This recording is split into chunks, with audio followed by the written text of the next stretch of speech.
Por supuesto, Por supuesto. Sí, claro que sí, ampliamente, ya que tiene muchísimas ventajas estudiar en Tredalo. está desarrollando profesionistas de alto nivel y de gran calidad. Nos permite un crecimiento profesional, personal. Pues es la mejor inversión para tu futuro.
$2.7 billones a la economía mundial. Toda vez que existen riesgos, Más del 90% son MIPYMES, que generan 80% de... Dame 20 minutos de tu tiempo y yo a cambio te daré información sobre los temas más relevantes en materia de comercio exterior, fiscal y aduanas con un toque humano. Y hagamos un trueque, un podcast de TLC Magazine México.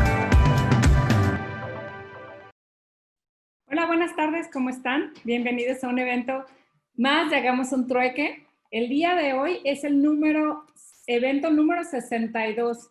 Me siento que ya tenemos unos cuantos eventos, unos cuantos días, ya ahora meses, que estamos tratando de compartir con ustedes y actualizar de información relevante.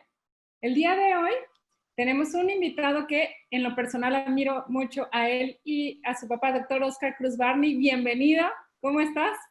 Bien, muy bien, muchas gracias por la invitación, encantado de estar aquí con ustedes. Pues el día de hoy es un tema que es relevante porque estamos a punto de entrar o que entre en vigor el TEMEC, es remedios comerciales y libre comercio. Para eso me gustaría leer la semblanza del doctor Barney, si me lo permite. El doctor Oscar Cruz Barney es expresidente del Ilustre y Nacional Colegio de Abogados de México, colegiado en el Ilustre Colegio de Abogados de Madrid, árbitro internacional, panelista del Mecanismo de Solución de Controversias del capítulo 19 del Telecán, árbitro de la Cámara Internacional del Comercio de París, participa en el cuarto de Junta del Sector Privado en las negociaciones comerciales del Gobierno de México, investigador en el Instituto de Investigaciones Jurídicas de la UNAM, en el CONACYT, condecorado en la Orden de San Raimundo de Peñafort por el Ministerio de Justicia de España. Digo, además de que eres autor de diversos libros, ¿no? No sé cuántos libros tienes ahorita, Oscar. Bastantes.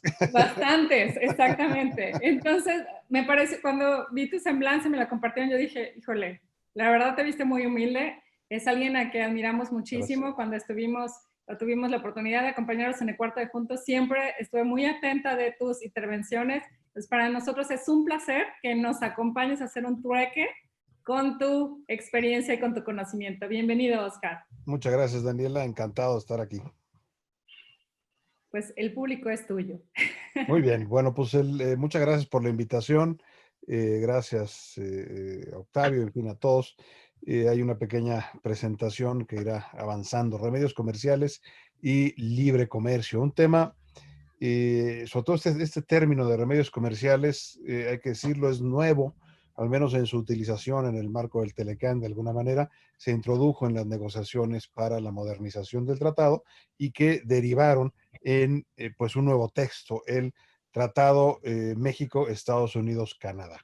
Y que vale la pena detenernos un segundo en el cambio de nombre y en el cambio de acuerdos. Es decir, el TEMEC no es un Telecán modernizado, sino que es un nuevo tratado, ¿no? Y así se dice en el propio texto, sustituye al Telecán.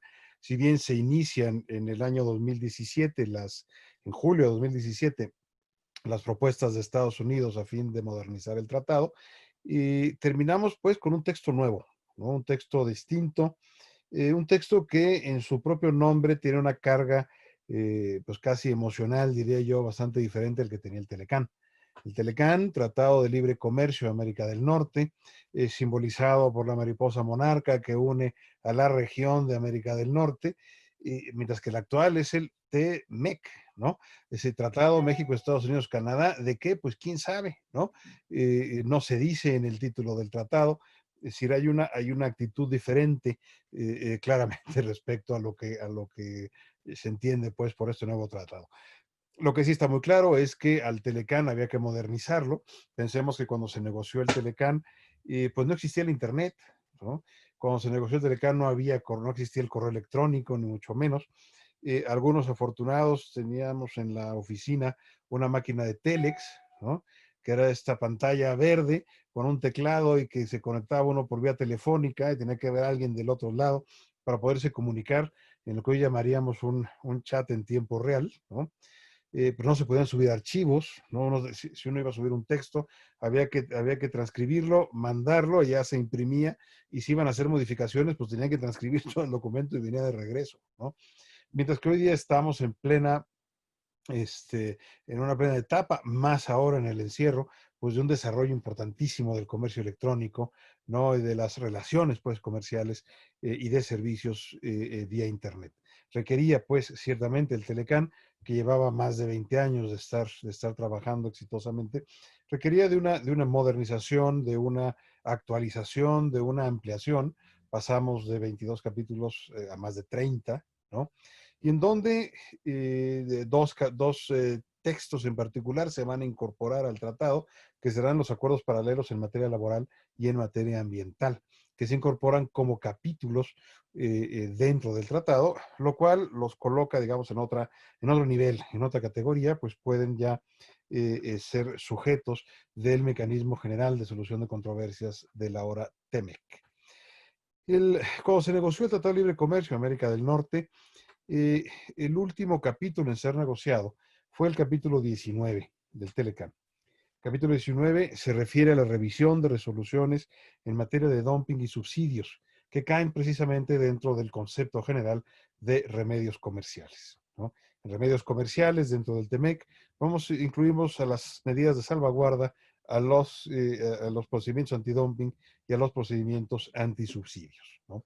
Y eso se va a reflejar en la nueva configuración del que ahora es el capítulo 10 del TEMEC. El antiguo capítulo 19 del Telecán pasa a ser el capítulo 10 del TEMEC.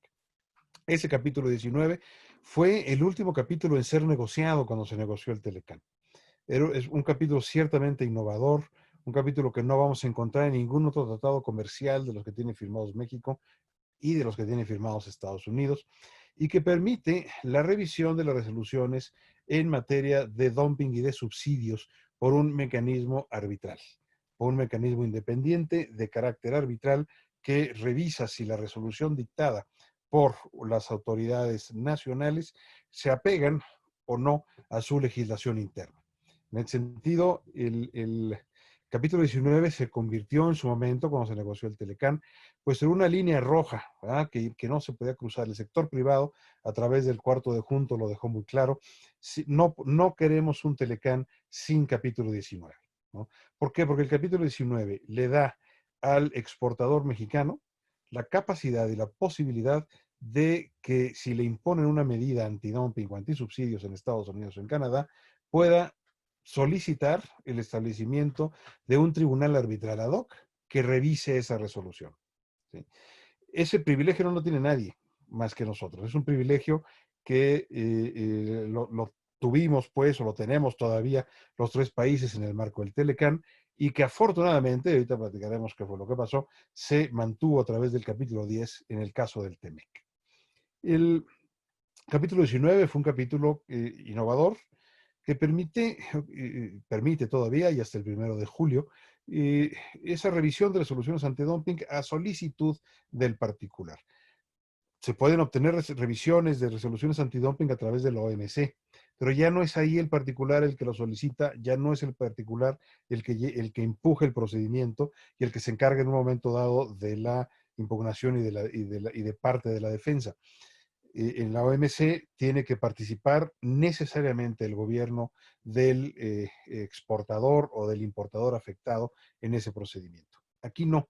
Y por eso el gran beneficio y la gran ventaja del capítulo 19. Yo, como particular, puedo solicitar la integración de un panel para que revise esa resolución. Y el gobierno mexicano, estadounidense o canadiense está obligado a darle trámite, ¿sí?, a la instalación, a la creación de ese tribunal arbitral ad hoc. En ese sentido, le da a los particulares una herramienta, pues, inédita hasta ese momento, y ciertamente sumamente beneficiosa. Durante la vida del tratado se presentaron 118 casos del capítulo 19 del Telecán, 18 casos contra México, 35 casos de México contra Estados Unidos, 2 casos de México contra Canadá. Casos fundamentalmente en los que se pidieron la revisión de resoluciones antidumping en contra, ya sea de exportaciones mexicanas o bien de exportaciones estadounidenses o canadienses a México. Recordemos rápidamente lo que es el dumping, ¿no? El dumping es la importación de mercancías a un precio menor al de su valor normal, ¿sí?, que causan un daño o amenazan con causar un daño a la industria nacional.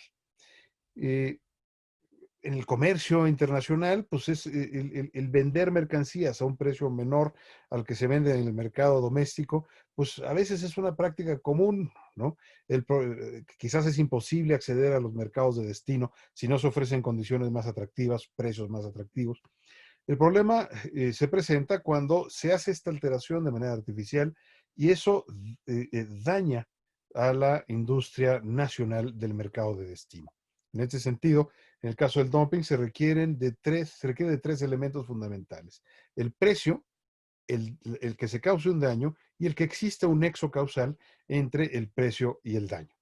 Por eso en la doctrina se distinguen diferentes tipos de dumping y se habla de dumping esporádico, de dumping continuo, de dumping intermitente. El problema realmente es cuando se causa un daño, pues, a la industria nacional y cuando existe ese ánimo rapaz.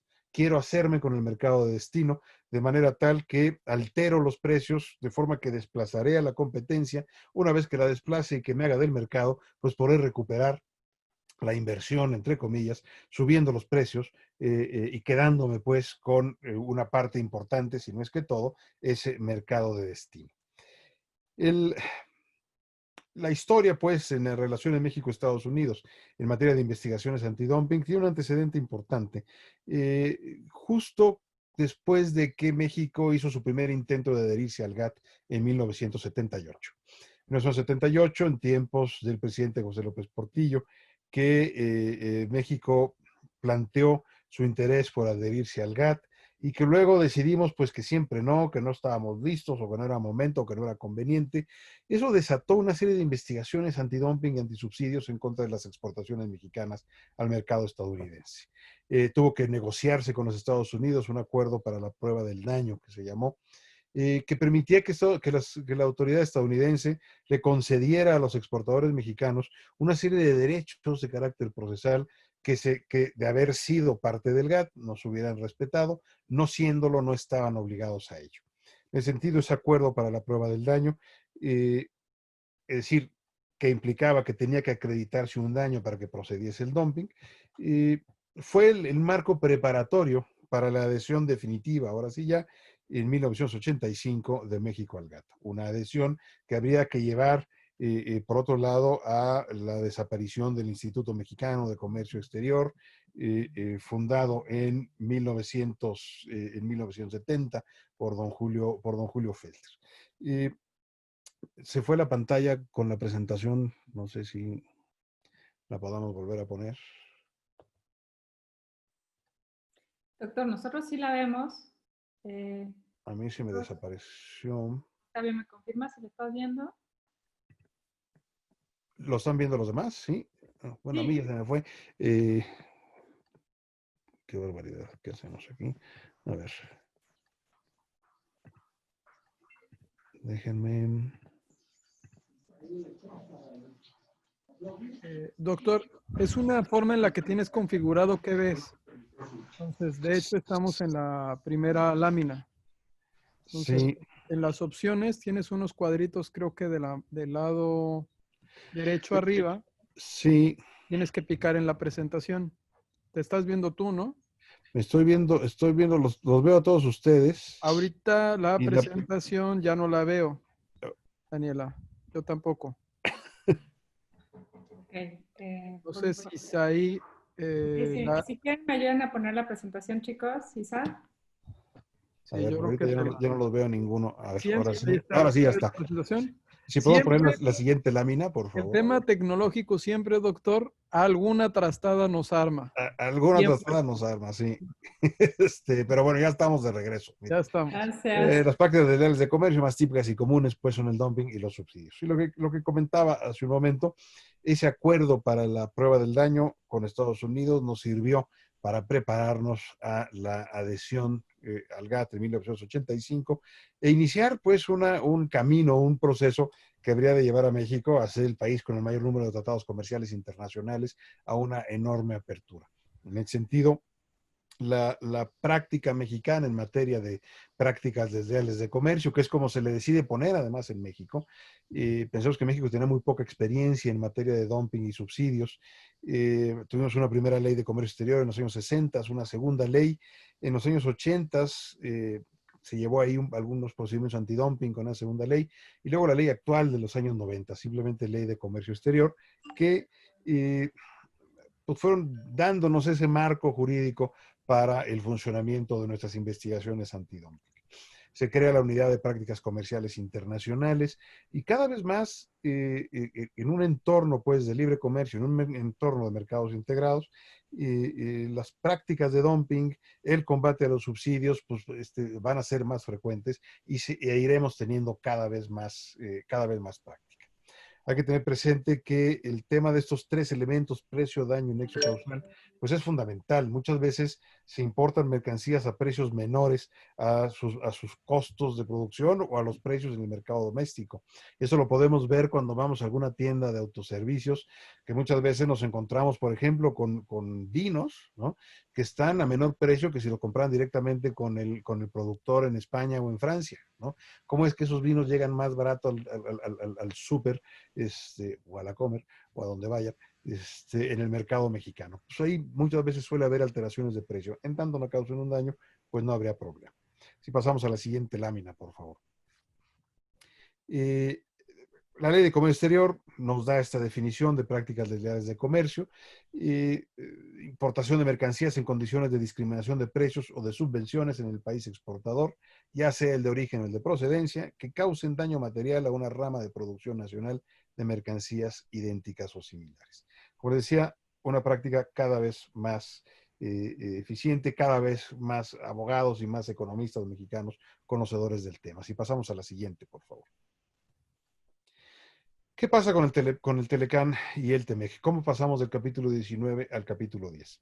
Durante la negociación durante el proceso de modernización del Telecán, negociación habría de convertirse del TEMEC, el sector privado insistió constantemente en la necesidad de mantener vivo al capítulo 19. ¿Por qué había que insistir en ello? Bueno, porque precisamente una de las propuestas estadounidenses fue la de eliminar el capítulo 19. Y esa eliminación del capítulo 19 cabe dentro de todo un marco de actuación, digamos, y de intención del gobierno estadounidense, en el sentido de desincentivar inversiones fuera de los Estados Unidos, de retomar el control de sus procesos de comercio exterior, cuando pensaban que quizás se había disminuido de alguna manera, de que la última palabra en sus procedimientos de comercio la tuvieran las autoridades internas y no un tribunal arbitral ad hoc, como son los que se establecen con el capítulo 19. Precisamente se busca golpear al capítulo 19 por parte de Estados Unidos, porque consideran que ese capítulo afectaba de alguna manera la soberanía de los Estados Unidos, al permitir que sus resoluciones internas fuesen revisadas por un tribunal internacional integrado por 5 árbitros, 5 panelistas, que si fuera el caso, por ejemplo, México-Estados Unidos, 3 serían de un país y 2 del otro. ¿Cómo fue que nos organizamos cuando empezaron los primeros casos? El caso 1, se tiraron un volado, y el que ganara el volado tendría 3 árbitros de su nacionalidad, el que lo perdiera tendría 2, y luego nos iríamos turnando. México mandó pues a su mejor merenguero para tirar el volado, mismo que ganamos, y el primer caso pues fue con 3 árbitros mexicanos y 2 estadounidenses, y luego ya nos fuimos turnando. Para el sector privado, el sostener el capítulo 19 se convirtió en un tema fundamental, así como lo fue en su momento cuando se habría de aprobar el Telecán, lo fue durante la negociación del TEMEC. Se insistió por los colegios de abogados, por publicaciones, o por las publicaciones pues especializadas en comercio exterior, por el propio Instituto de Investigaciones Jurídicas, por varias cámaras agroindustriales e industriales, en la necesidad de mantener ese capítulo 19. Si pasamos a la siguiente lámina, por favor. Gracias. Durante todo este proceso, Estados Unidos insistía en su posición, se negaba a la posibilidad de mantener el capítulo 19. Se ve que era una carta, pues, que tenía guardada para, en un momento dado, hacer un último trueque, valga valga el término, con México y con Canadá, que decían que había que mantener la capacidad de los Estados Unidos para hacer cumplir rigurosamente sus leyes comerciales, incluidas las leyes antidumping, compensatorias y medidas de salvaguarda, como si no lo hicieran. Si hay un país que tiene experiencia en la aplicación de remedios comerciales, pues son los ingleses y son los estadounidenses, son los creadores, es el mundo anglosajón, el creador pues de todas estas disciplinas, y en ese sentido pues tienen casi 150 años de experiencia en la materia, ¿no? Buscaban modificaciones en materia de salvaguardas, querían eliminar las exclusiones de la salvaguarda global. ¿Esto qué es? Bueno, tanto en el Telecán y se conserva en el TEMEC, cuando una de las partes establece una salvaguarda global, debe de excluir a su socio comercial. Si le establece Estados Unidos, tiene que excluir a Canadá y a México, salvo que se cumplan con ciertos requisitos, que estar dentro de los 5 primeros proveedores, contribuir de manera importante a la causa pues, del daño correspondiente. Bueno, pues Estados Unidos quería quitar esa excepción y que una salvaguarda global se aplicara parejo, ¿no? Eliminar el mecanismo del capítulo 19, excluir a empresas estatales como parte de la industria nacional en los procedimientos antidumping y de cuotas compensatorias. Pasamos a la siguiente, por favor. Gracias. Promover la cooperación, fortalecer los procedimientos existentes para impedir la elusión de derechos antidumping y cuotas compensatorias, establecer mecanismos de transparencia en debido proceso, establecer un sistema de monitoreo de importaciones de alerta temprana. Es decir, había algo muy claro en la postura estadounidense, que era justamente la de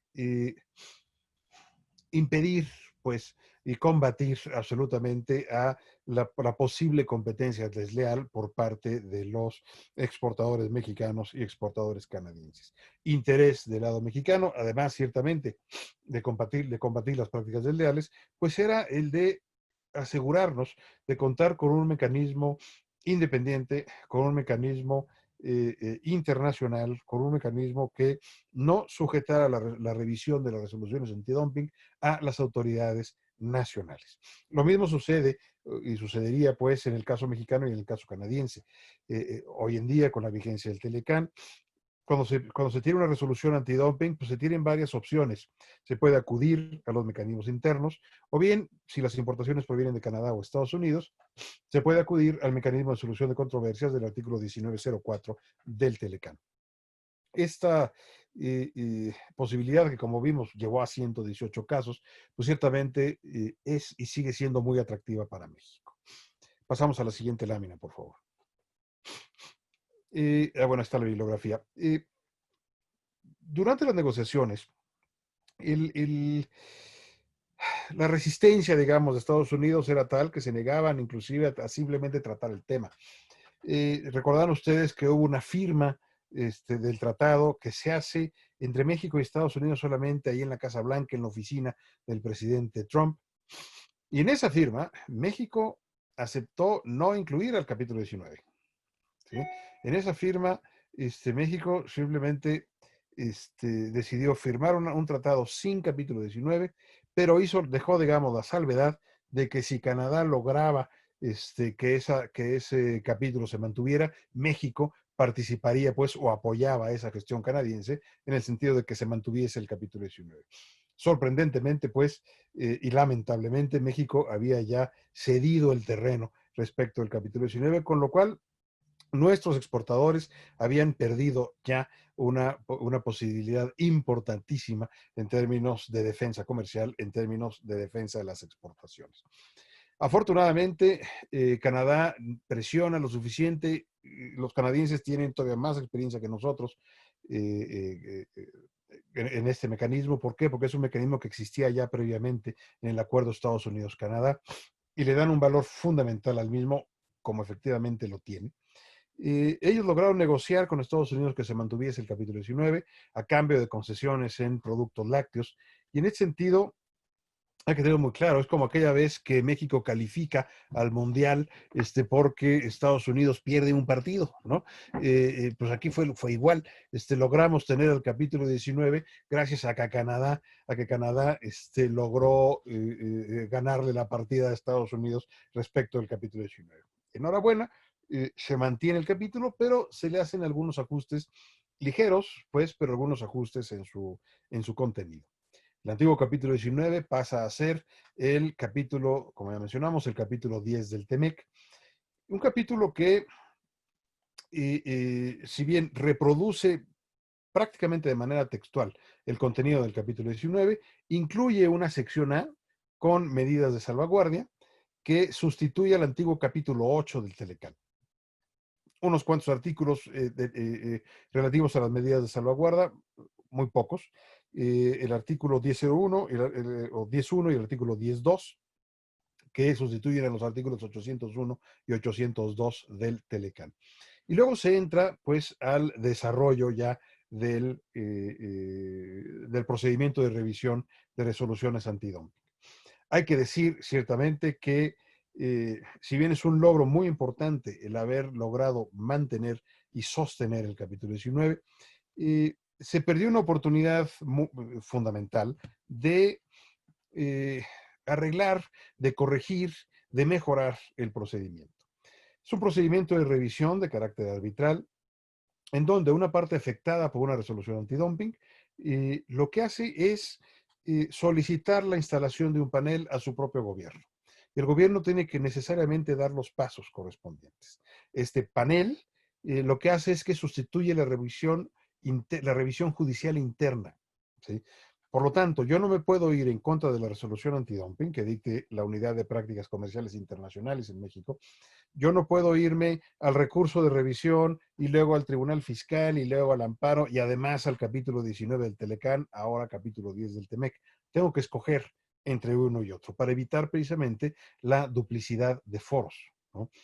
Hubo en algún momento alguna práctica común, pues, de no avisarle a uno u otro, pedir el amparo e irse también al panel. Entonces había como contraparte, pues, que estar notificando ya sea al juez de distrito o bien al panel que existía un mecanismo paralelo. Lo que sí es que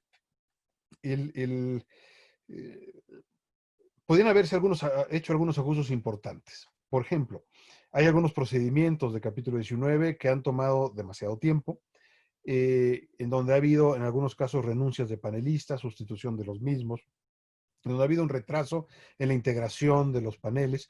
Bueno, eso podría haberse corregido, haber aprovechado esta oportunidad con reglas que hiciesen más ágil el procedimiento. También habría que, de eso todavía tenemos la oportunidad, que fortalecer al secretariado de los tratados de libre comercio. Este procedimiento del panel del capítulo 19, ahora del capítulo 10 del TEMEC, se administra por el secretariado, que lo que hace es brindar servicios administrativos de funcionamiento, de apoyo, digamos, al desarrollo de los procedimientos. Se puede hacer mucho más todavía en ese sentido. Requiere de más recursos, requiere de más personal el secretariado. Un secretariado, para que se den ustedes idea, que cuando se inicia el Telecán tenía 2 pisos en un edificio ahí en Periférico Sur.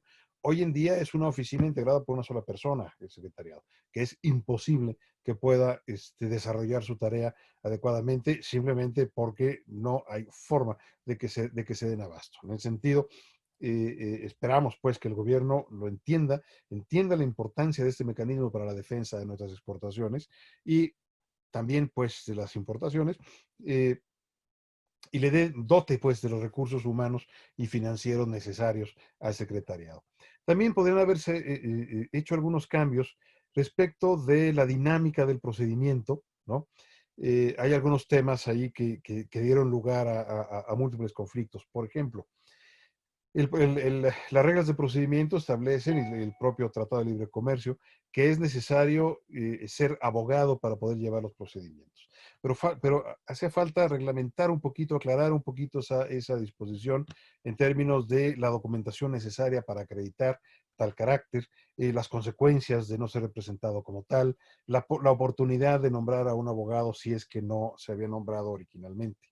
También había que modernizar el procedimiento permitiendo, por ejemplo, el que no se presentasen todos los documentos impresos en papel, sino que se hicieran por medios electrónicos, etcétera. Es decir, había una posibilidad interesante, pues importante. Inclusive desde el cuarto de junto de las negociaciones impulsamos algunas propuestas de mejora y de modernización que se transmitieron a los negociadores, pero que, como les mencioné hace un rato, simplemente no pasaron o no fueron negociadas exitosamente y nos llevaron, afortunadamente sí, a mantener el capítulo 19 ahora en el capítulo 10. Lo que sigue es muy importante. Ahorita estamos precisamente en el proceso de nombrar panelistas, de hacer las listas de panelistas para el mecanismo. El TEMEC prevé diversas listas de panelistas. Una lista para el capítulo 31, que es solución de controversias entre partes con mayúscula, es decir, entre Estados Unidos, México y Canadá. Una lista para el capítulo 19. Una lista además para el mecanismo laboral de respuesta rápida, con requisitos diferentes en dichas listas.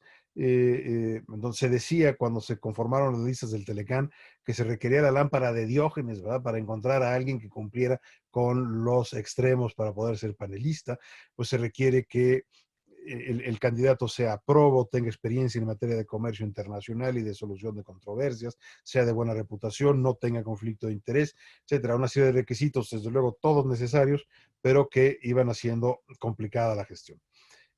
Cuando fue la negociación de la primera lista del capítulo 19 del Telecán, pues fueron momentos muy complejos, porque muchas instituciones querían participar en la integración de esa lista, porque se convirtió un poco en una necesidad de estar presente o integrado en esa lista. ¿Qué es lo que sucedió en la práctica?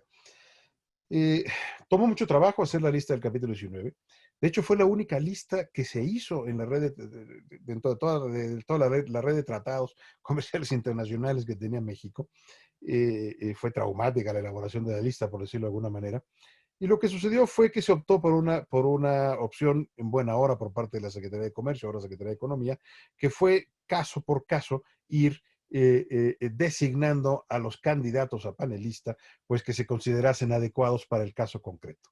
De manera que en las listas no están todos los que son, ni son todos los que están en la lista actual del capítulo 19.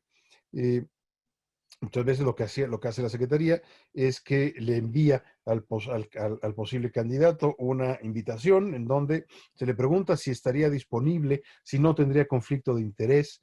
Y es aquí donde se abrió, ciertamente para el Foro Mexicano, una oportunidad importantísima de desarrollo de experiencia en materia de arbitraje comercial internacional y de arbitraje entre estados y particulares. La práctica, no solamente de los árbitros, sino de los abogados ante los paneles, fue una práctica muy rica y que puso en contacto dos tradiciones jurídicas distintas, la tradición anglosajona y la tradición romano-germánica como es la nuestra. Por otra parte, en el proceso de discusión y de toma de decisión dentro de los paneles, este encuentro y a veces desencuentro de las formas de entender al derecho, de entender a los fenómenos económicos, pues también se presentaban constantemente. La designación de un panelista pasaba por la propuesta por parte de un Estado, la aceptación por parte del otro, y entonces ya la nominación o el nombramiento correspondiente. Una tarea ardua, ciertamente, la de los panelistas en términos de número de horas que se dedican a un caso de esta naturaleza. Pensemos, y esto es importante, que la decisión de este panel, pues de estos paneles, determinan la aplicación o no de las cuotas compensatorias, la continuación o no de las cuotas compensatorias, o bien el nivel y el monto, pues, de las mismas. Hay una gran responsabilidad detrás de este sistema de paneles. Lo que es muy importante, ya que se pudo mantener este mecanismo en el capítulo 10 del TEMEC, es que, como dije hace un momento, se fortalezca el secretariado y se aproveche esta segunda oportunidad en términos de formación de cuadros, de formación de panelistas y de formación de litigantes para estos procesos, que no es lo mismo que una revisión interna que se podría hacer con un recurso dentro de la propia Ley de Comercio Exterior o de un juicio, pues, que se puede llevar a cabo ante el Tribunal Fiscal o de un juicio de amparo. Hay diferencias importantes, hay diferencias esenciales, pues, que requieren de preparación y que ciertamente nos encontramos en un México con un foro mucho más preparado, con productores mucho más preparados y mucho más conocedores en materia de comercio exterior. En sentido, creo yo que es un gran logro el que se haya mantenido ese capítulo 10. Seguimos esperando la integración de las listas. Hace ya un par de meses que el sector privado entregó sus propuestas de integración de las listas, en donde pues hay todo tipo pues de candidatos con diferentes experiencias, muchos que participaron ya en el capítulo 19 y el capítulo 20 y capítulo 11 de inversiones, otros nuevos pues que se han venido incorporando con el paso de estos más de 20 años de práctica del Telecán. Están las listas hoy día en manos de la Secretaría de Economía, que están, según se dijo justamente hoy, esta misma mañana, por parte de la Secretaría de Economía, se están analizando candidato por candidato efectos de integrar una lista adecuada, una lista completa. De esos panelistas, pues depende en mucho la seguridad jurídica de las exportaciones mexicanas y de las importaciones que se hagan a México desde Canadá y desde Estados Unidos. Ya para concluir, creo que es muy importante tener presente que estos mecanismos de solución de controversias del ahora TEMEC, pues son mecanismos que hay que verlos no solamente desde un punto de vista meramente defensivo, como mecanismos que puedan afectar en un momento dado a la producción mexicana o al comercio mexicano, sino todo lo contrario. Son mecanismos que nos abren puertas, son mecanismos que nos permiten un acceso con mucho mayor seguridad jurídica al mercado estadounidense y canadiense, y que debemos de aprovechar y que debemos de utilizar, ¿no? Tengamos simplemente tener presente que el futuro capítulo 31, solución de controversias entre partes, capítulo 14, inversiones, y capítulo 10, remedios comerciales, son capítulos que están también al alcance de los productores mexicanos y sirven pues como mecanismos para dar certeza jurídica a nuestras exportaciones. Y con esto pues termino y abrimos, si es posible, a comentarios, preguntas y respuestas. Doctor, pues muchísimas gracias por esta excelente conferencia que nos diste, breve pero sustanciosa. Y me da gusto antes que nada pues verte que estás bien. No, esa oficina siempre he querido conocerla, llena de conocimiento y de textos. Y pues creo que sí hay varias preguntas en cuanto a los paneles. Tú fuiste panelista, ¿no? Durante mucho tiempo has sido muy activo en estos temas. Y aquí hay dudas en cuanto a los tiempos, eso en tu experiencia, los tiempos, cuánto tiempo tomaban, qué finalmente se terminaba resolviendo, qué costos aproximadamente generaba. Y eso sería con el pasado. Y hacia el frente, ahora, ¿cómo ves los paneles que se puedan abrir y qué repercusiones van a tener? Sé que no estás tratando el tema laboral. También sé que fue algo que en la mañana, en la reunión con el CCE, con la Secretaria de Economía y la Secretaria de Trabajo y Previsión Social, conversaron respecto a estos mecanismos de respuesta rápida. Considero que pudieras comentarnos algo al respecto. Sí, claro que sí, con mucho gusto. Digo, porque aquí, pues todos queremos saber, ¿no? Con mucho gusto. Sí, del tema laboral, de hecho participaré ahora el jueves con una plática sobre la solución de controversia en materia laboral. A ver, ¿cuál fue la experiencia en términos de los plazos y de los tiempos? Empezó siendo muy positiva, ¿no? Había un gran interés por parte del Gobierno de México en impulsar el buen funcionamiento de los paneles, se hacían los nombramientos con bastante celeridad, pero con el paso del tiempo, pues hay que decirlo, hubo un cierto descuido, al menos en términos de financiamiento del secretariado, etcétera, y empezó a producirse un fenómeno notable, y es que empezó a tomar mucho tiempo la conformación del panel. A tal grado que lo que empezaron a hacer es dejar correr los plazos para presentación de memoriales, de respuestas, etcétera, de manera que para cuando se nombraba el panel, que podían pasar meses para el nombramiento del panel, malamente, es decir, 6 meses, ¿no? Ya cuando llegaban los panelistas estaba el expediente integrado, no es que estuviesen recibiendo la información en los plazos, sino que ya estaba todo puesto, tenía meses de antigüedad, ¿no? A veces sucedía el nombramiento de panelistas, que se proponía a un panelista que claramente tenía conflicto de interés. Entonces el panelista declinaba la invitación, vamos de nuevo, nombramos a otro o proponemos a otro. Y eso retrasaba y retrasaba y retrasaba los procedimientos. Luego hubo algún caso en donde, pues ya por dictarse la resolución, renuncia uno de los panelistas, eso retrasa el procedimiento. En algún otro caso, se encontró que había conflicto de interés y uno de los panelistas tuvo que renunciar, nombramiento de uno nuevo. Es decir, todo esto fue retrasando, digamos, cada vez más estos procesos. A esto hay que sumarle que en algunos casos no faltaba pues el colega que sí iba a juicio de amparo con el juez de distrito y sí iba a panel de capítulo 19 y no avisaba, ¿no? Entonces, pues había que avisarle al juez de distrito y de entrada ir a platicar con él y explicarle que 2 días antes, quizás de que se haya sometido la demanda de amparo, pues había solicitado el panel, por lo tanto quedaba excluido el juicio de amparo como posibilidad, pues, de defensa jurídica, ¿no?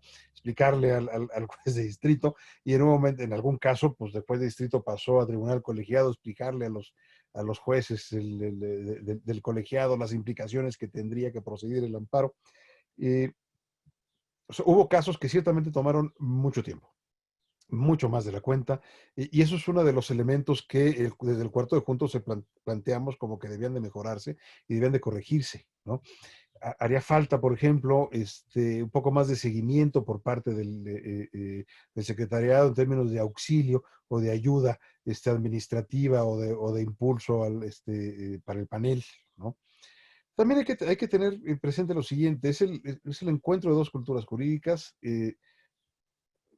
Muchas veces las reuniones, porque además no hay presupuesto, pues se tienen que hacer vía conferencia telefónica. Ahora con el Zoom creo que mejorará sustancialmente, pero hasta antes de la pandemia se hacían vía conferencia telefónica y luego no se escuchaba bien, en fin, cosas de esas que ciertamente son mejorables y se podrán mejorar, creo yo. Por otro lado, ¿qué esperamos hacia el futuro? Bueno, hay mucho entusiasmo respecto del TEMEC, ¿no? Hay grandes esperanzas. Sin embargo, el secretariado sigue teniendo una persona, ¿no? Y estamos a menos de un mes de entrada en vigor. Entonces, ¿qué va a pasar? Si no fortalecemos al secretariado, si no se le dan los recursos necesarios, insisto, humanos y económicos, pues esa persona, el secretario, se la va a pasar muy mal intentando echar a andar los procedimientos, ¿no? Entonces, creo yo que a futuro, primero, tengamos la lista de panelistas. Segundo, fortalezcamos al secretariado, ¿no? Y tercero, sí creo que hoy día hay mucho más experiencia y mucho más capacidad, pues, de ejercicio práctico y de conocimiento frente a los posibles paneles, ¿no? Y se abre, como ya adelantabas tú, otro foro importante, que es el mecanismo de respuesta rápida en materia laboral, ¿no? El mecanismo de respuesta rápida en materia laboral no tiene nada que ver con remedios comerciales, ¿no? Pero puede tener efectos disruptores al comercio muy importantes, ¿no? ¿Qué es lo que sucede? Este es un mecanismo que se negocia a impulso y presión del Partido Demócrata en los Estados Unidos, que quieren tener certeza de que en México se respeten los derechos laborales, ¿no? Y este mecanismo de respuesta rápida cuelga del capítulo 31, es decir, del mecanismo general de solución de controversias, en donde se negocian dos anexos, 31A y 31B. 31A, mecanismo México-Estados Unidos, 31B, mecanismo México-Canadá. Es un mecanismo que plantea plazos mucho más cortos. De entrada, su lista de panelistas es mucho menor, son 3 por país y una lista común. Es decir, en el anexo A, que es México-Estados Unidos, serían 3 Estados Unidos, 3 México y 3 en una lista común. Ampliable a un número infinito, cuando menos 5, a partir del sexto mes de entrada en vigor del tratado. Mecanismo de respuesta rápida en materia laboral lo que busca es proteger derechos de sindicación, de libre sindicación, ¿no? Está muy acotado el procedimiento en principio a ese tema, ¿no? Sin embargo, existe la posibilidad, conforme al capítulo 31 del Mecanismo General de Solución de Controversias, que si en un tema laboral se presenta un caso, se determine que efectivamente hubo un incumplimiento de la ley, pueda jalarse ese concepto al mecanismo de respuesta rápida. Puede yo llevar al mecanismo de respuesta rápida trabajo infantil, puede llevar al mecanismo de respuesta rápida trabajo forzado, etcétera, cosa que no está originalmente planteado. Entonces, hay una ventana, pues, de riesgo muy importante con ese mecanismo de respuesta rápida. Es un mecanismo, además, que incluye, pues, algunas disposiciones francamente inquietantes, algunas de ellas aplicables también al mecanismo general del capítulo 31. Afortunadamente no se aplican al capítulo 10. que son la posibilidad de presentar testimonios anónimos, ¿no? Si la idea del testimonio anónimo, pues choca mucho dentro del contexto del comercio exterior, ¿no? El testimonio anónimo pues, suele utilizarse en procedimientos de otra naturaleza, básicamente de naturaleza penal, ¿no? O de investigaciones, pues, de competencia en un momento dado. No existe en México una regulación para testimonios anónimos en materia civil mercantil, ¿no? Entonces, ese es un tema que debe de cuidarse mucho en las reglas de procedimiento del mecanismo de respuesta rápida. Se establece una presunción de que existe una violación, digamos, que debe de ser analizada por el panel, de manera que aquel que es acusado en este procedimiento tiene que demostrar que no incurrió en la práctica violatoria a la ley, a las disposiciones laborales, ¿no? No es que el que acusa está obligado a probar, sino que en este caso el acusado está obligado a probar de que no es así. Esto también tiene una consideración ciertamente delicada. En alguno de los supuestos, antes se exigía, y eso lo luchó mucho el gobierno mexicano, se exigía que fuese una práctica reiterada y repetida, ¿no? Esto cambia en diciembre de 2019 con el protocolo modificatorio y basta con que sea una sola ocasión, caso de violencia, por ejemplo, para que proceda ya la instalación del panel. En el presente, y para que el auditorio lo tenga claro, el 30 de noviembre de 2018 se firma el texto por los 3 presidentes del TEMEC. El protocolo modificatorio se firma el 10 de diciembre de 2019. Y en ese protocolo modificatorio se dieron muchas cosas, ¿no? Entre ellas elementos importantes de este mecanismo de respuesta rápida, como son los que acabo de mencionar. Otro de los problemas del mecanismo es que permite en un momento dado la aplicación de sanciones, digamos, previas a la determinación del panel, retraso, digamos, en el proceso aduanero en los Estados Unidos, cosa que no se puede hacer aquí en México por la configuración, pues, de nuestro proceso de aduanas. Estamos también en desventaja, pues, en ese sentido. Y por eso es muy importante, y se ha insistido en varios foros, el tema de la prevención en materia laboral, ¿no? Quizás la apuesta más importante es no llegar al panel de respuesta rápida, sino evitar llegar al mismo a través de medidas, pues, preventivas relativas al cumplimiento de la legislación laboral, a la concientización y el diálogo con los sindicatos, y a la transparencia, pues, en la gestión, etcétera, que impidan en un momento dado que se pueda llegar al mismo. ¿Cómo funciona rápidamente el mecanismo de respuesta rápida? La parte que, de entrada, es un mecanismo entre estados, ¿no? Entre partes con mayúscula. Aquí el particular que va a ser finalmente al que sancionen, ¿no? El de la planta productiva, pues no participa mayormente, salvo pues auxiliando a su propio gobierno en el proceso. Si hay una sospecha, pues, de que haya una violación o ya una constancia que hay una violación, se plantea la queja al demandado. Tiene un tiempo para hacer su propia investigación interna. Si encuentra que no hubo violación, lo comunica a la parte demandante, la cual puede pedir un panel si no está conforme con el resultado. Si determina que sí hubo violación, entonces tienen que sentarse a negociar un mecanismo de reparación, ¿no? Para entonces arreglar la situación. Si no está satisfecha la parte actora con esta reparación, entonces nos vamos otra vez a un panel. Mientras tanto, se pueden ir imponiendo medidas. Este es un mecanismo que se aplica a ciertos sectores en una lista no limitativa, ¿no? Que además entonces se puede ampliar a otros sectores. No se aplica al sector agrícola, afortunadamente, pero nada impide que en un momento dado pueda ser incluido dentro de los sectores involucrados. Es decir, es un mecanismo absolutamente novedoso. No hay experiencia en ningún otro tratado por un mecanismo de esta naturaleza. Entonces, otra vez, la formación y la preparación va a ser fundamental, ¿no? En donde necesitamos laboralistas que puedan llevar mecanismos de solución de controversias internacionales, expertos en solución de controversias internacionales que sepan derecho laboral o que aprendan y tengan experiencia en derecho laboral para poder integrar una lista de panelistas adecuada y poder apoyar en un momento dado al gobierno por parte del sector privado con sus abogados en este proceso. Hay ya, o el sector privado ya se está organizando en términos de crear o de dar los pasos pues, de medidas preventivas, ¿no? Para los sindicatos, para la planta productiva, a fin de que no se caiga en en estos supuestos. Es un mecanismo que hay que estar muy pendiente, es un mecanismo preocupante, ¿no? Hoy día se están negociando las reglas de procedimiento, ahí mucho se puede hacer en términos de certeza jurídica, de mejora de las perspectivas del funcionamiento del mecanismo. Que hay que decirlo, en el caso del capítulo 10 es igual. Estamos esperando todavía por parte del sector privado que las reglas de procedimiento del capítulo 10 estén negociadas. Suponemos que siendo prácticamente idéntico al del capítulo 19, pues sean las mismas, pero todavía estamos esperando tener el texto para poder comentarlo, etcétera.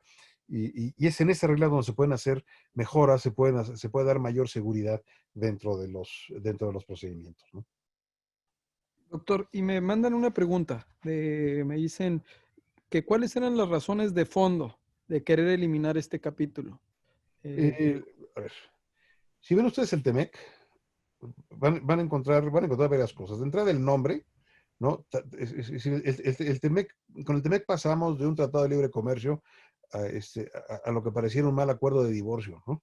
Es decir, como si hubiera una intención detrás claramente acuérdense ustedes las declaraciones de Trump al inicio. Trump en campaña dijo, me voy a salir del TPP, se salió. Voy a darme con la cazuela con los chinos, es lo que está haciendo. Voy a renegociar el Telecán o me salgo de él. Es decir, es una modernización que se hace bajo presión, ¿no? Es una modernización que se hace con un negocio, con una contraparte que lo que quisiera es no tener el tratado, ¿no? Y que está pensando en proteger su mercado interno absolutamente, ¿no? Es decir, esta visión del presidente Trump, pues de una economía distinta a la actual, de una economía ya superada, digamos, en donde la sola idea de que la resolución dictada por una autoridad interna estadounidense sea revisada por un grupo arbitral internacional, con canadienses y con mexicanos, dependiendo del caso, pues no está dentro de los planes, ¿no? Es decir, no cabe dentro del control total que se quisiera tener respecto de sus procedimientos contra prácticas desleales de comercio. Y esa es la razón, pues, porque además, cosa increíble, si uno ve la historia de las resoluciones del capítulo 19, a Estados Unidos le fue muy bien.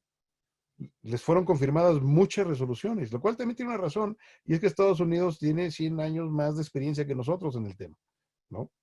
Entonces, les fue muy bien en el procedimiento, en la historia del capítulo 19, y aún así lo quieren quitar. Lo mismo sucede con inversiones. El actual capítulo 14 de inversiones, Canadá ya ni siquiera participa de él, ¿no? Está restringidas las posibilidades. ¿Cuál es el mensaje que se está mandando ahí? Yo no voy a protegerte inversión, es decir, que lancen el gobierno del socio comercial. Yo no voy a protegerte inversionista estadounidense si vas a invertir fuera de Estados Unidos. Te protejo si inviertes aquí, ¿no? Ese es el mensaje. Todos estos cambios obedecen pues a una visión distinta de la relación con el comercio exterior y de la relación comercial con México, ¿no? Aquí hay dos preguntas más, de Horacio Loaiza y de Aarón Acosta. La de Horacio tiene que ver con ¿qué esperamos de la negociación del dumping del tomate para la exportación del mismo a Estados Unidos?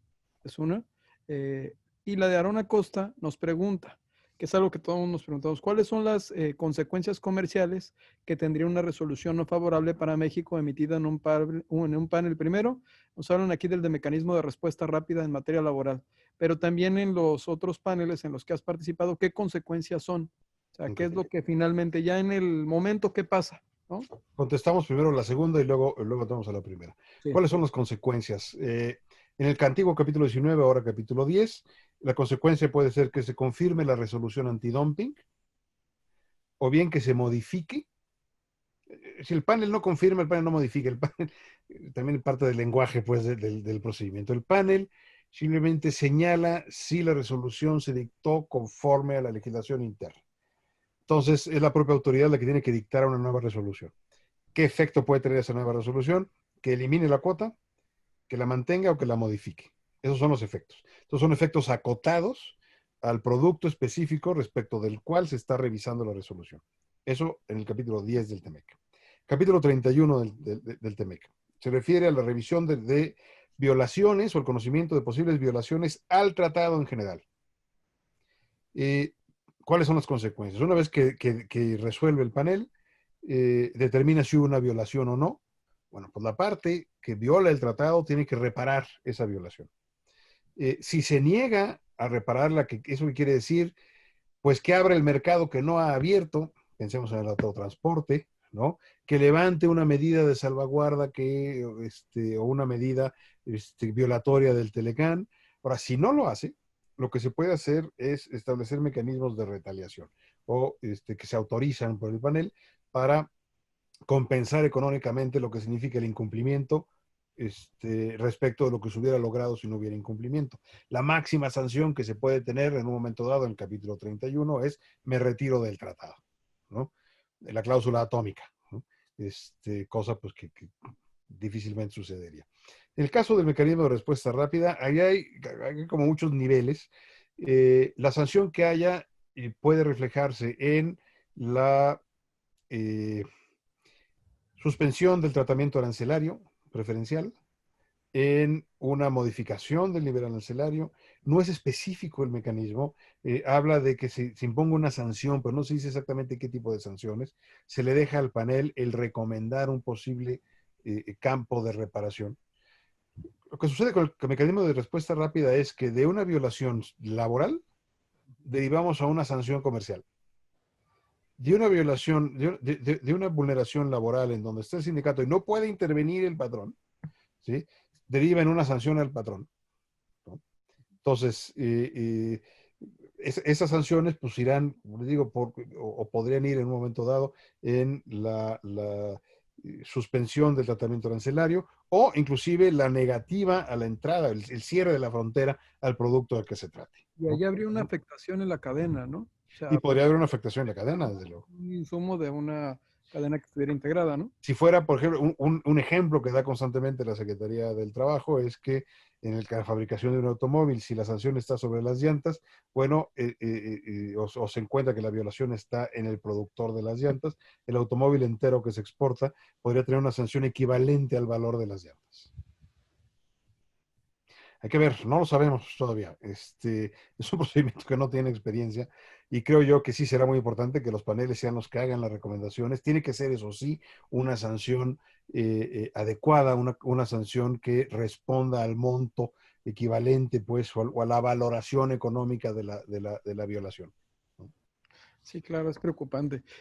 Bueno, y quisiera, siempre abrimos el foro, veo que está nuestro buen amigo y compañero de cuarto de junto, el doctor José Manuel Vargas Menchaca, anda por aquí, no sé si quiera participar, sería un privilegio escucharlo. Y pues si alguien más quisiera hacerle alguna pregunta al doctor Cruz Barney, adelante, por favor, hay que aprovecharlo, no tenemos esos invitados todos los días, ¿no? Y Muchas ahorita gracias. Hola, José Manuel.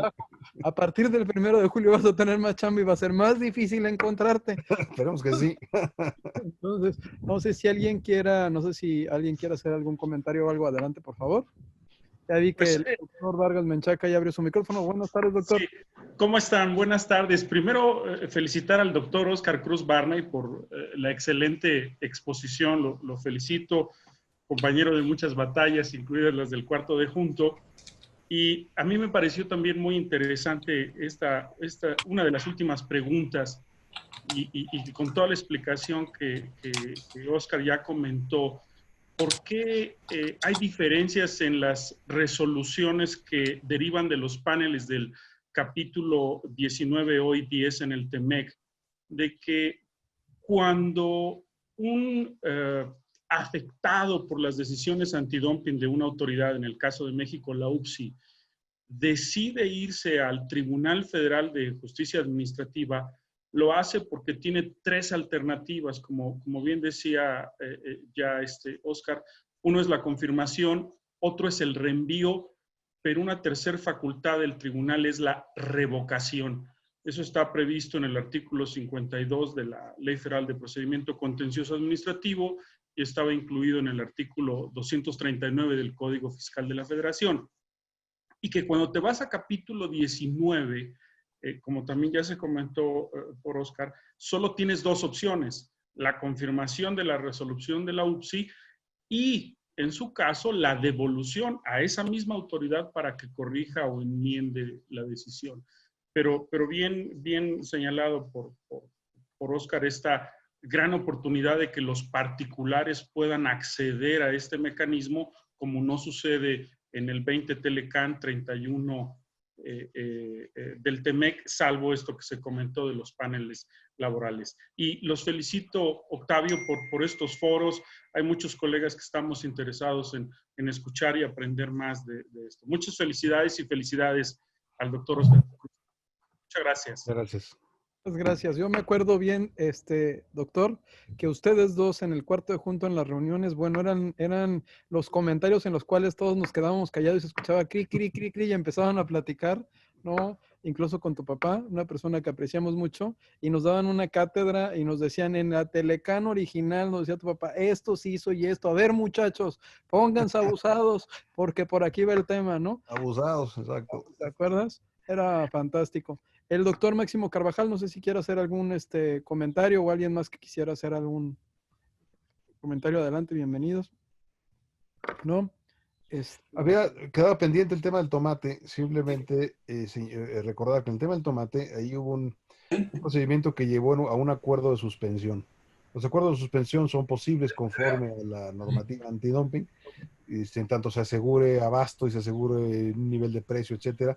Están ahora en la revisión de este acuerdo de suspensión. Yo confío, pues, que la industria del tomate, que está muy bien representada, pues pueda encontrar la solución adecuada y que se continúe con el comercio de tomate. De no ser así, pues el problema puede ser serio en términos de que se dificulte, pues, la exportación de tomate al mercado estadounidense, ¿no? La idea es que continúe, pues, ese acuerdo de suspensión. Acuerdo de suspensión de las medidas antidumping. ¿Sí? Héctor Cervantes está aquí, de San Luis Río Colorado. No sé, Héctor, si querías comentar algo del tema del tomate. Sabemos que tú tienes buenos clientes tomateros. Sí, muy buenas tardes a todos y es un placer escucharlos, ¿no? Un saludo para ti, para Daniela y para el doctor Oscar Cruz. El tema que quiero tratar ahorita es lo de la papa.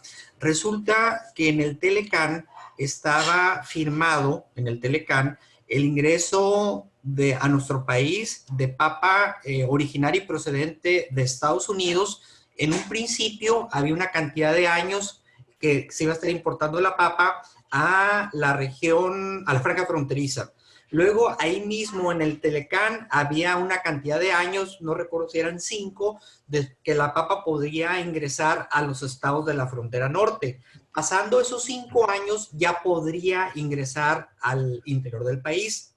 Eso nunca sucedió y pues obviamente el 30 de junio ya termina lo del Telecán. La pregunta para el doctor Oscar Cruz es la siguiente. ¿En el Tex-Mex se trató algo del asunto de la papa o definitivamente no hay nada sobre ese tema? A ver, el asunto de la papa era un tema que tenía muy preocupado, que decirlo, el gobierno de los Estados Unidos. Sí. Todos los años se hace una reunión en Washington que organiza el Departamento de Agricultura, que es el Agricultural Outlook Forum, y fue el año pasado que justamente el secretario de Agricultura señaló que se había logrado, pues, de alguna manera llegar a un acuerdo con el gobierno mexicano en materia de la papa. Sí, es uno de los temas, no sabría decirle cuál fue el resultado, pero sí que era un tema de los pendientes de la agenda comercial entre México y Estados Unidos. Pero desconozco realmente cuál fue el resultado. Bien, quizá en los próximos meses, quizá podamos tener información sobre ese tema. Yo espero que sí. A ver, habrá mucha información que se genere a partir del 1 de julio. Hay mucho todavía que hacer en materia de modificaciones legislativas, integración de listas de panelistas y retomar estos temas pendientes. Pues, porque una cosa que tiene que quedar claro a todo el auditorio es que el comercio sigue. El que pasemos del Telecán al TEMEC, lo que va a significar es cambio, pues, de formatos, cambios en algunos procedimientos de acreditación de origen de mercancías, etcétera, pero el comercio sigue. Entonces, y no significa que haya borrón ni cuenta nueva ni nada que se le parezca. Los conflictos existentes continuarán y deberá buscarse su resolución, ¿no? Entonces, en este tema, como en otros, lo que hay que hacer es seguir, pues, o no quitar el dedo del renglón y ver, en ese caso, con la Secretaría de Agricultura y Secretaría de Economía, pues, la resolución del mismo, ¿no? Muy bien, muchísimas gracias, doctor. Gracias, Octavio, gracias, Daniela. Un saludo. Saludos por allá. ¿Cómo está el clima? Me imagino que caluroso. 41 grados. En la sombra. Es una caguama cada 5 minutos. Okay. Doctor Carvajal, adelante. Y que abrió su micrófono. Gracias Oscar, gracias Daniela por estas reuniones. Exclusivamente felicitar al doctor Oscar Cruz.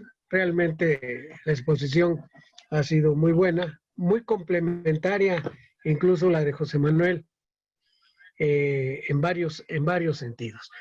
Yo creo que vamos a tener, como lo dijo nuestro panelista, muchos problemas en la materia laboral.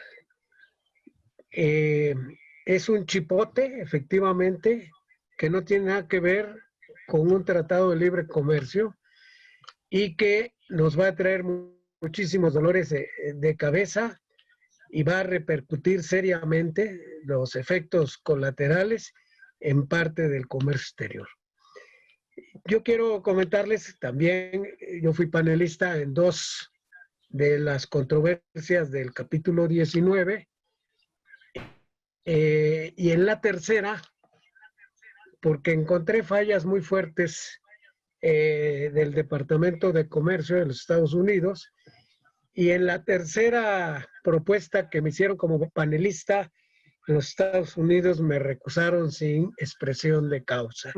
Entonces le pedí a la UCI que no me volviera a nominar en ningún panel, porque iba a correr la misma suerte. No les gustó a las autoridades norteamericanas, probablemente que haya yo sido demasiado puntilloso en mis argumentos en contra del Departamento de Comercio por las gravísimas fallas que les detecté, y que eso inclinó la balanza a que se modificaran las cuotas compensatorias que se les había impuesto a los productos mexicanos.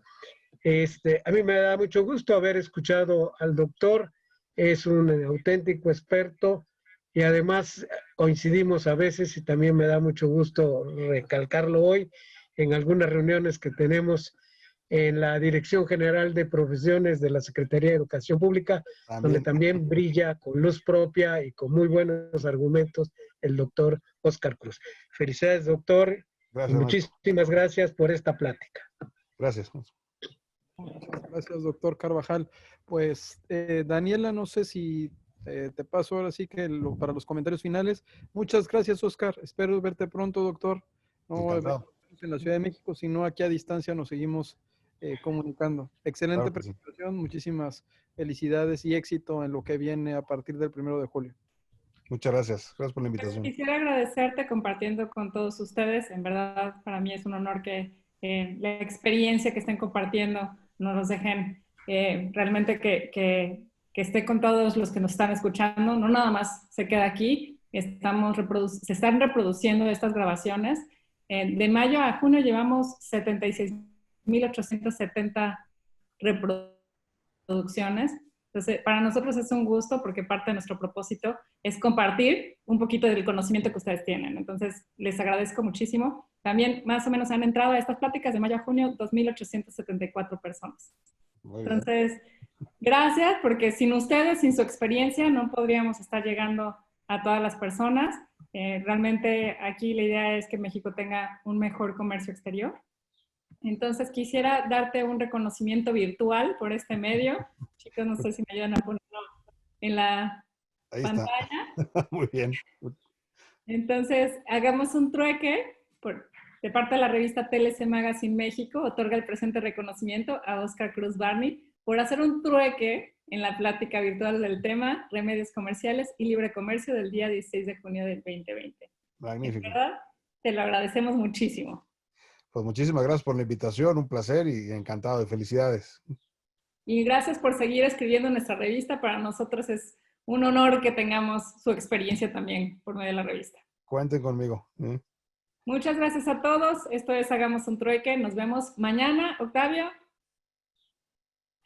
¿no te escuchamos? Mañana nos vemos a la misma hora para conversar sobre temas interesantes en tips de comercio exterior y aduanas. Espero nos acompañe. Y aquí tenemos los siguientes pláticas. El 18. Hemos llegado al final. Al 18 va a estar Adrián González. Sería interesante, Oscar, porque él es agente aduanal americano y quiere platicar de la perspectiva del agente aduanal americano respecto a la implementación del TEMEC. Y pues tenemos una participante de Argentina, ¿no? Edgar Preciado, que está en Bolivia, es un especialista en cuestiones relacionadas con Sudamérica. Enrique Cano, exadministrador de aduanas y expresidente del Consejo de Cooperación de la Organización Mundial de Aduanas. El maestro también Carlos Romero Aranda, procurador fiscal federal. Y cerramos con una supermesa, la mesa de los negociadores. Ojalá se puedan sumar. Queremos platicar historias, tips, anécdotas y sobre todo que den recomendaciones. Cada uno se comprometió a dar 5 recomendaciones para los empresarios mexicanos y va a estar coordinando la reunión Eugenio Salinas, el coordinador de Cuarto de Junto, con un día antes de que inicie el TEMEC. Entonces, esta es la mesa de lujo para cerrar, con la que estaríamos iniciando nuestro TEMEC al día siguiente. Pues gracias, Daniela. Muchísimas gracias, Oscar. Muchísimas gracias a todos. Doctor Gracias. Garofal, como siempre. Y doctor Vargas, gracias por sus comentarios y tenerlos aquí. Nos vemos pronto. Gracias. Hemos llegado al final de nuestro episodio de hoy. Muchas gracias por escuchar. Esto fue Hagamos un Trueque, el podcast de TLC Magazine México. Si te gustó el episodio, no olvides compartirlo en tus redes sociales. Además, puedes encontrar todos nuestros episodios a través de Spotify, Apple Podcast o en nuestra página www.tlcmagazinemexico.com.mx en la sección de podcast. Si estás interesado en algún tema específico o se te hace complicado algún tema, envíanos un inbox, mensaje o WhatsApp y con gusto buscaremos al experto ideal para aclarar todas tus dudas.